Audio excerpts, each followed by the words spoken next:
નમસ્કાર. ગાંધીનગર બલરામ ભવન ખાતેની આ ગુજરાત પ્રદેશ ભારતીય મજદૂર સંઘની પ્રેસ કોન્ફરન્સમાં હું જિજ્ઞેશ મજમુદાર, ગુજરાત પ્રદેશ ભારતીય મજદૂર સંઘ અધ્યક્ષ. અમારો કાલે ભારતીય મજદૂર સંઘનો અખિલ ભારતીય સ્તરનો સમગ્ર દેશમાં વિરોધ દિવસનો કાર્યક્રમ છે, જેમાં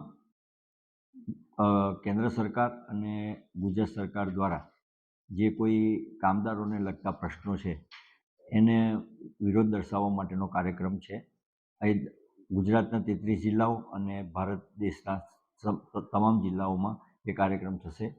એ કાર્યક્રમમાં મુખ્ય મુદ્દાઓ એક તો સ્કીમ વર્કર્સ, જે આંગણવાડી, આશા, મધ્યાહન ભોજનના જે કામ કરતા કર્મચારીઓ છે એમના શોષણ માટે, મિનિમમ પેન્શન 1000નું જે છે એને 7500 રૂપિયા માટે, અને એની સાથે કનેક્ટેડ બીજા જે 8 મુદ્દાઓ જે પ્રેસ નોટમાં આપેલા છે એ તમામે તમામ મુદ્દાઓ ઉપર અમે એક કલેક્ટરશ્રીને આવેદનપત્ર આપશું. અને એ આવેદનપત્ર માનનીય વડાપ્રધાન શ્રી અને માનનીય શ્રમ મંત્રી શ્રી કેન્દ્ર સરકાર અને માનનીય નાણામંત્રી શ્રી ને અમે આવેદનપત્ર કલેક્ટર થ્રુ મોકલવાના છીએ. અને આ કાર્યક્રમમાં ગુજરાતના 161 કામદાર સંગઠનો અને 8 મહાસંઘો જોડાશે. નમસ્કાર મિત્રો. ગાંધીનગરના પત્રકાર મિત્રો હંમેશા ભારતીય મજદૂર સંઘની વેદના અને વાચા આપવામાં અમે અગ્રસર રહ્યા છીએ. ત્યારે મારી સાથે અખિલ ભારતીય મજદૂર સંઘના રાષ્ટ્રીય ઉપાધ્યક્ષ એવા જિગ્નેશભાઈ મજુમદાર ઉપસ્થિત છે. મારી સાથે ગુજરાત ભારતીય મજદૂર સંઘના મહામંત્રી ગિરીશભાઈ પટેલ ઉપસ્થિત છે. આજની પત્રકાર વાર્તાનો ખાસ મુખ્ય ઉદ્દેશ તો આપણે જાણ્યો અને આપને મીડિયા અને સોશિયલ મીડિયા મારફત પણ અમે આપને માહિતગાર કર્યા છે. ત્યારે અખિલ ભારતીય મજદૂર સંઘે પૂરી ખાતે ભારત સરકાર અને ગુજરાત સરકાર બંનેના બજેટમાં શ્રમિકોના પ્રશ્નોની અવગણના કરવામાં આવી છે એ વિષય ખૂબ ગંભીરતાથી લીધો છે. એ દિવસને ધ્યાને રાખી આજે ભારતીય મજદૂર સંઘ તારીખ 25/2/2026 બુધવારના રોજ વિરોધ દિવસ જાહેર કર્યો છે. ત્યારે પ્રદેશમાંથી કેન્દ્રનું નેતૃત્વ અમને માર્ગદર્શન ગુજરાતમાં પ્રદેશમાં માર્ગદર્શન કરવા માટે આવ્યા છે. ગિરીશભાઈ પટેલે આ સમગ્ર ગુજરાતમાં 8 મહાસંઘો સહિત 161 શ્રમિક સંગઠનોને આહ્વાન કર્યું છે. વિરોધ દિવસ તમારો છે, વાચા તમારા પ્રશ્નોને આપે છે ભારતીય મજદૂર સંઘ. ત્યારે આજ પત્રકાર પરિષદ મારફત ટોટલ 8 મુદ્દાઓ સાથે ઉપરાંત 10 નવેમ્બરે જે રિવરફ્રન્ટ ખાતે રેલી યોજી હતી, તમામ ગુજરાત કક્ષાના મંત્રીશ્રીઓએ ભારતીય મજદૂર સાથે બેઠક કરી.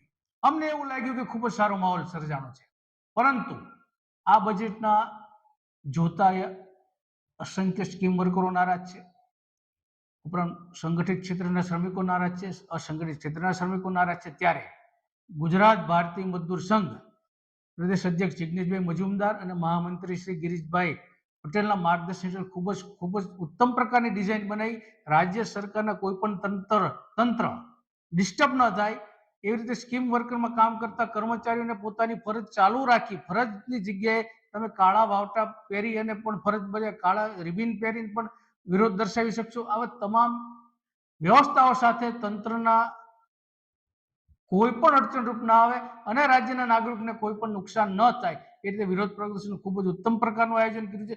સરકારે આની નોંધ લેવી જોઈએ હકારાત્મક બાબતની ભારતીય મજદૂર સંઘની, અને આવતીકાલના પ્રદર્શનને ખૂબ જ સારો પ્રતિસાદ મળે. ત્યારે શીર્ષક નેતૃત્વ અમારી સાથે છે, ત્યારે તમામ ભારતીય મજદૂર સંઘની રીતિ મુજબ અને વિચારધારા મુજબ ખૂબ જ સારો કાર્યક્રમ થવા જઈ રહ્યો છે. વિરોધ માત્ર પ્રતિકાત્મક છે, પરંતુ હવે જો આગળ અવગણના કરવામાં આવે તો અમારું ભારતીય મજદૂર સંઘના પ્રદેશ અધ્યક્ષ જિગ્નેશભાઈ મજુમદાર અને મહામંત્રીની ખૂબ જ આક્રોશિત છે. આગામી દિવસોમાં કદાચ મોટું આયોજન કરવાનું થાય તો પણ તૈયારી સાથે આજે પત્રકાર મિત્રો આપ સર્વેને આ વિશે માહિતગાર કરી છે. નમસ્કાર. મારું નામ પટેલ ગિરીશ કુમાર લાલજીભાઈ, ભારતીય મજદૂર સંઘ ગુજરાત પ્રાંતમાં પ્રાંત મહામંત્રીની જવાબદારી. આજના બલરામ ભવન ખાતેના પ્રેસ કોન્ફરન્સની અંદર મીડિયાના મિત્રોનું હાર્દિક સ્વાગત છે.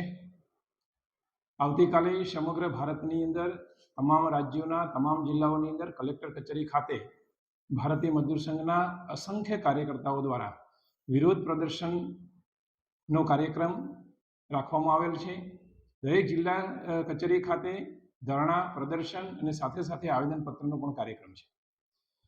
મિત્રો, ઘણા સમયથી ભારતીય મજદૂર સંઘ દ્વારા અખિલ ભારતીય એટલે કે કેન્દ્રીય સ્તરે કેન્દ્ર સરકાર અને સાથે સાથે ગુજરાતની રાજ્ય સરકારને પણ શ્રમિકોના પડતર પ્રશ્નો માટે વારંવાર રજૂઆતો કરી છે. રજૂઆતો કરવા છતાં પણ સરકાર દ્વારા શ્રમિકના હિતલક્ષી કોઈપણ જાતનો નિર્ણય બજેટની અંદર ન થયો, કેન્દ્ર સરકાર દ્વારા પણ અને રાજ્ય સરકાર દ્વારા પણ. ખૂબ જ ગ્રામીણ સ્તરે કામ કરતા અમારા સ્ટીમ વર્કર, મધ્યાહન ભોજન યોજના, આશા વર્કર બહેનો, આંગણવાડીના બહેનો ખૂબ જ ગામડાઓની અંદર સરકારની યોજનાઓ લઈ જવાની અંદર મહત્વની ભૂમિકા છે. વારંવાર અમે માનધનમાં વધારો કરવા, સરકારી કર્મચારી જાહેર કરવા, સાથે સાથે લઘુત્તમ વેતનના દાયરામાં લાવવા માટેનો પણ અમારો વારંવારની રજૂઆત છે. પરંતુ સરકારનું એ પ્રત્યે ઉદાસીન વલણ છે.